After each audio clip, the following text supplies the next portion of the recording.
মাঝরাতে নেশায় চুর হয়ে এক মাতাল বাড়ি ফিরছে। রাস্তার পাশে এক হোটেলে গিয়ে বলে, আরে চিকেন তান্দুরি আছে?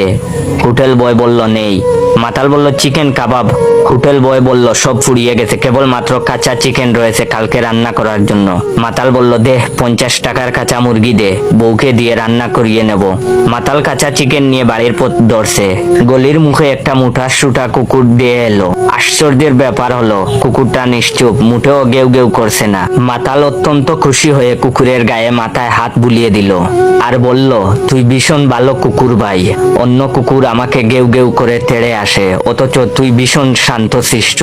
মাতাল খুশি হয়ে কুকুরের সামনে চিকেনের প্যাকেট রেখে দিল আর বলল, নে ভাই খেয়ে নে, আমার শান্তশিষ্ট ভদ্র কুকুর ভাই। কুকুর আপন মনে চিকেন খেতে শুরু করে। মাতাল কুকুরের পিঠে হাত বুলিয়ে আদর করে বাড়ি ফেরার পথ ধরে।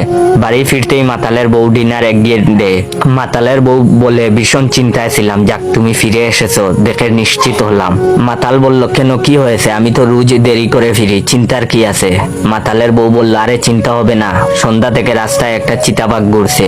আমাদের চিন্টু রজনীদের বাড়িতে গেছে সিসিটিভিতে চিতাবাঘ দেখতে। তখনই মায়ের মোবাইলে চিন্টু একটা ভাইরাল ভিডিও পাঠিয়েছে, সঙ্গে ক্যাপশন, আমাদের পাড়ার রিয়াল হিরো।